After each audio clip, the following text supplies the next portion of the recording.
Hey guys, alright, so for episode 2, we're going to be talking more about health and fitness. If you're new to this channel, I am a full-time personal trainer or a personal coach. I program strength and conditioning for my clients so that they get stronger. At the age of 30, our muscle mass actually depletes by 5 to 10%, depends on your body.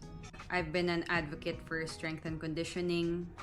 And also, I started to attract more endurance athletes because they've been getting injured. And I myself have been a runner and an endurance athlete as well.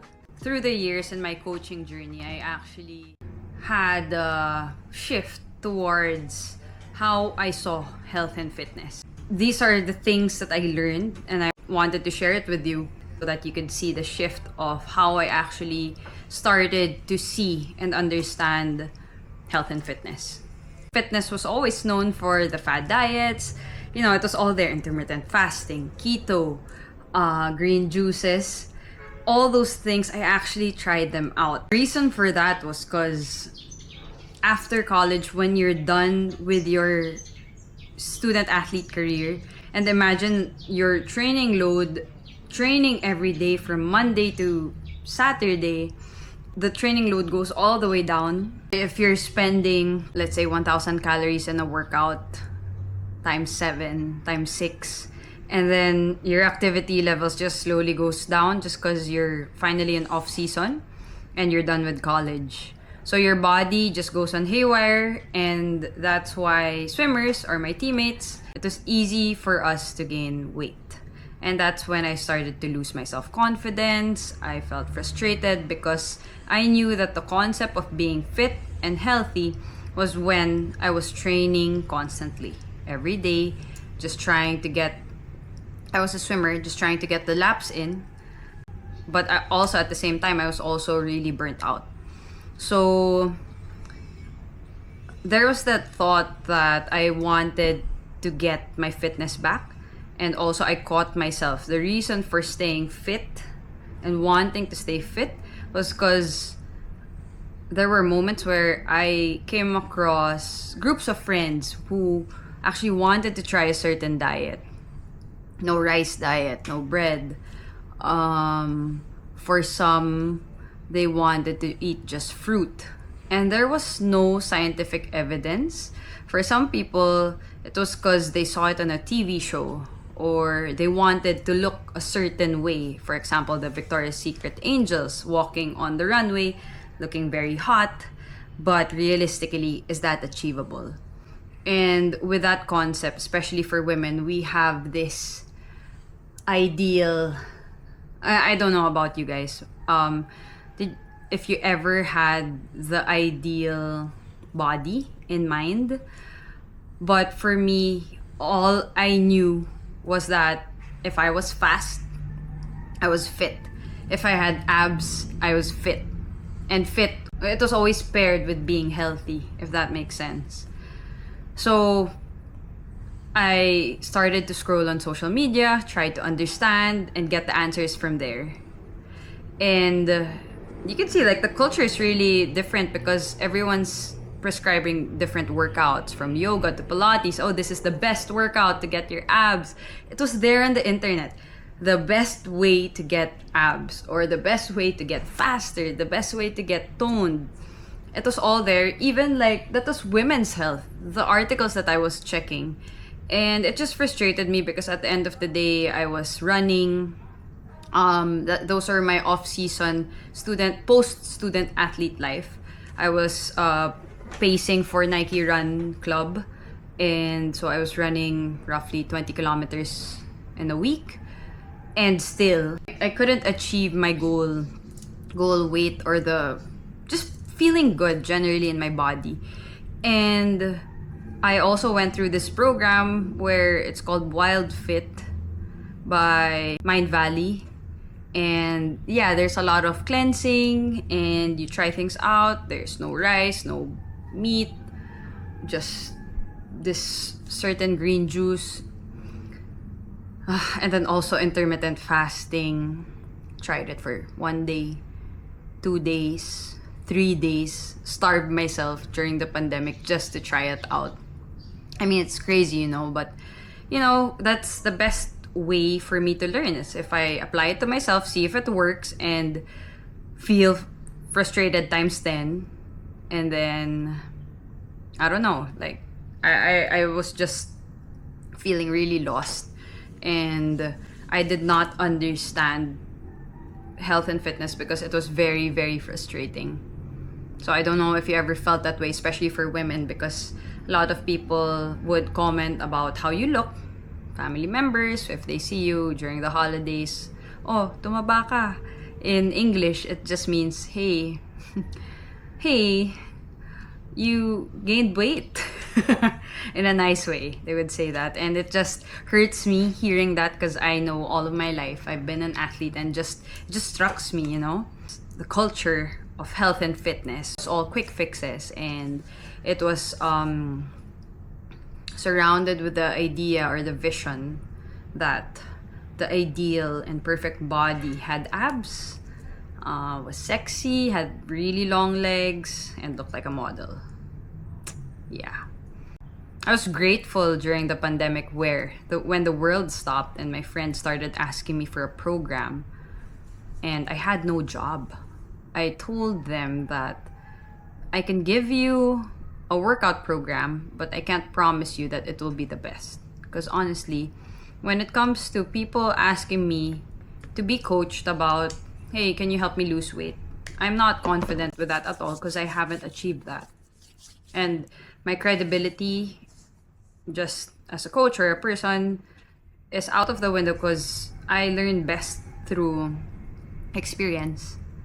So, for example, in running, since I've been coaching and pacing people for their 5Ks, their 10Ks, I could give advice because through experience, I was able to learn and see people in their journeys run their first 5K, run their first 10 kilometers. So it was easier.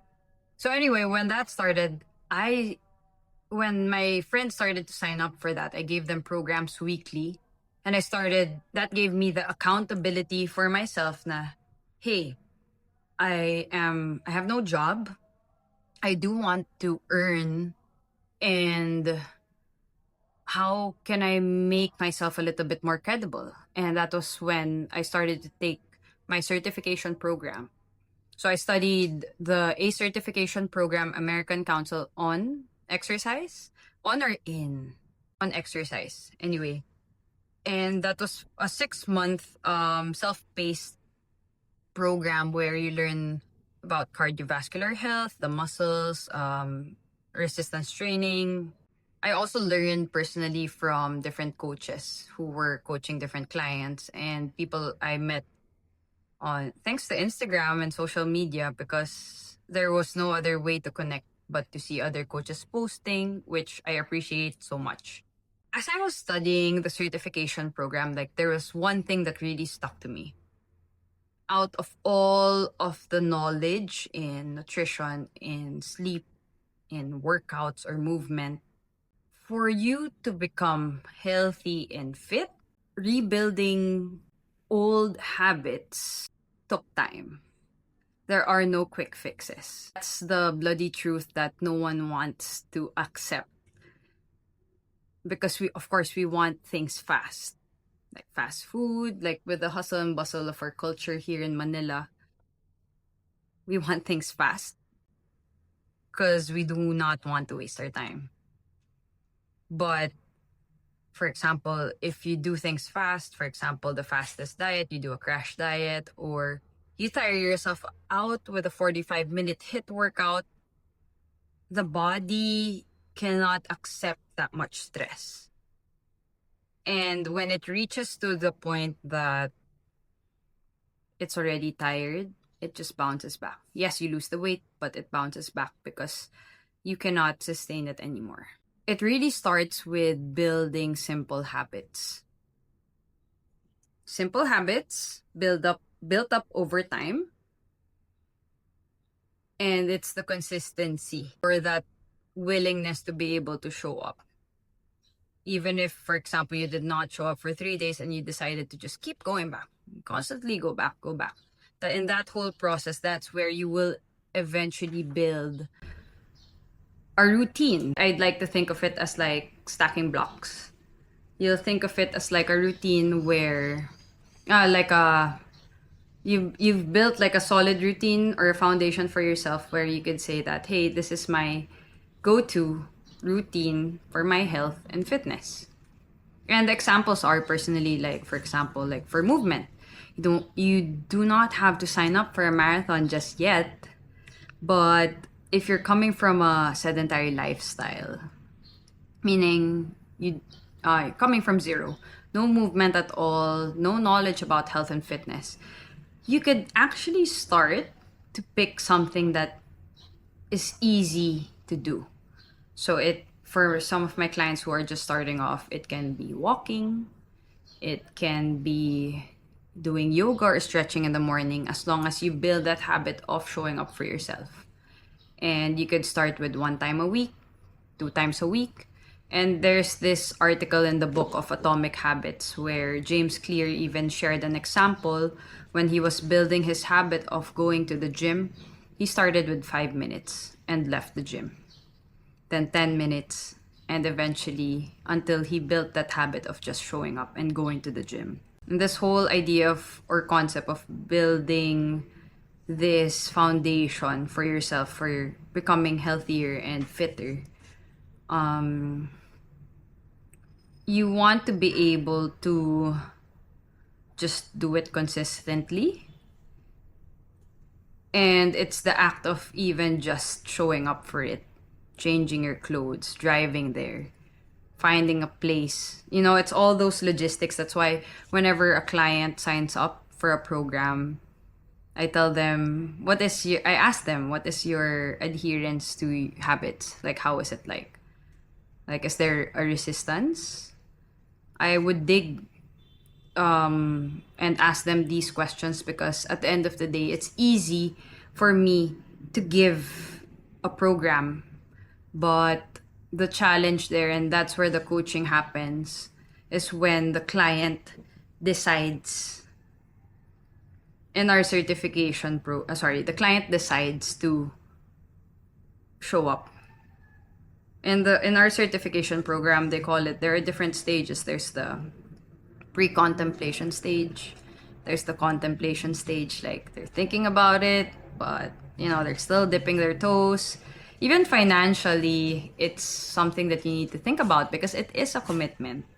So those are the things that you want to think about, and I know it's a lot, but at the end of the day, without even getting a coach, if you could find an activity that you could stick to once a week first, then try it 2 times a week, and you find yourself going 3 times a week, and then you're seeking for more variation, that's where you try to seek for help from a professional or from a friend who's done it already. I guess that's the credibility. If someone was able to do it, they can give advice and help you reach your goals.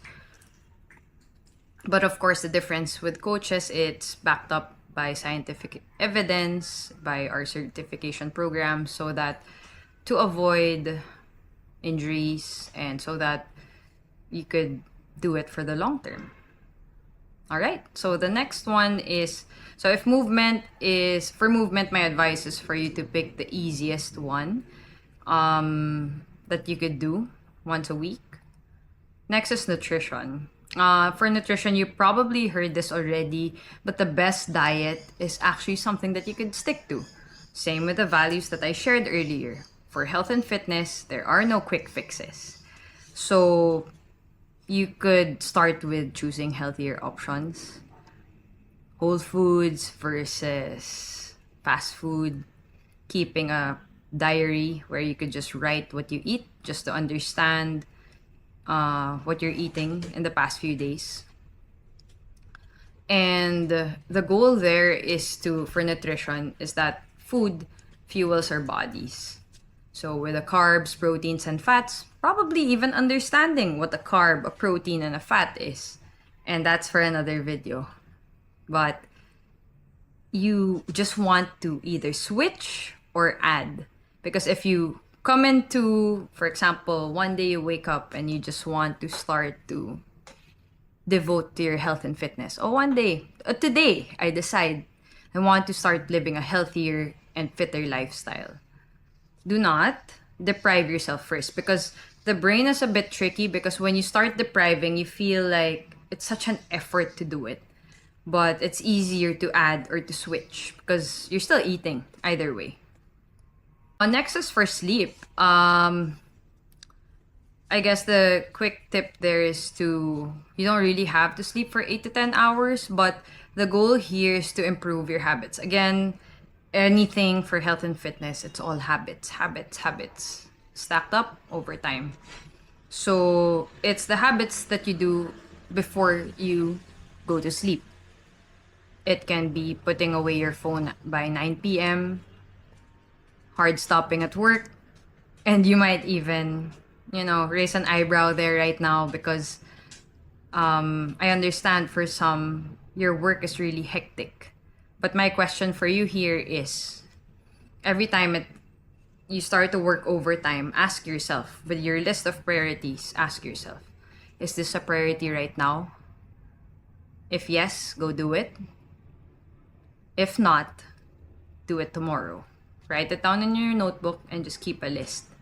Because sometimes, the hustle and bustle of the Manila culture, we need to do it now. It's actually not just the city culture. It's the culture, I guess the age right now, where even everyone's always available, instant messaging, everything's just there, quick. So even your bosses might even make it seem that you need to do it right now, but not really. Fact check. Ask yourself, is this a priority right now? If yes, do it. If no, do it tomorrow instead. Weigh out the options just so that you could rest your mind earlier. So the idea for sleep is just like a metaphor for a laptop or your CPU, old school. Yung CPU of the computer, where you just wanna shut it down or go in sleep mode so that it could reboot. Remember, like, I always find myself, like, with my laptop, if I keep it on for a long time, it heats up. And that's where it's similar to our brains and our nervous system. We could come to a point of burnout, and we want to avoid that because it affects other things in our mental health, in our physical health, feeling more fatigued, and you just don't want that to spill out on our other days and affect the whole cycle of our everyday life. With these small habits shared, I'll recap. For movement, just pick one habit that you could stick to, an easy habit that you could stick to once a week, then build up the habit over time. If you pick nutrition, if you could switch or add more of the nutritious or foods that will fuel your body more, which is whole foods, a bit of vegetables, more of a balanced diet for carbs, proteins, and fats. And the next is for your sleep. If you could start to ask yourself, is this a priority right now? So just adding these habits over time, you could just pick one for now. Maybe it can help just change how you feel. No. I'll change that. So as you build up the habit, so for example, first one is your habit. You pick one. If it's in movement and sleep or how you eat, pick one, devote to it for as much as you can in 30 days. And then start to feel if there are any changes with how you feel, with how you think. And then reassess, then add. So when you start to reassess, sometimes some things work, sometimes some things work. So if it works, move forward, then keep adding up until you start to build that foundation for your health and fitness. Personally, in my journey, when I started to build the concept, build a better lifestyle in my health and fitness, it really took time. And of course, it started with movement because it was the easiest option. I tried to do it every day. It wasn't sustainable. But my rule was, and I got this from Matt Diavela, was I tried to show up each and every day. And if I skip 2 days, on the third day, I will show up. So it's something that I needed to just rewire in my brain so that I could get used to it.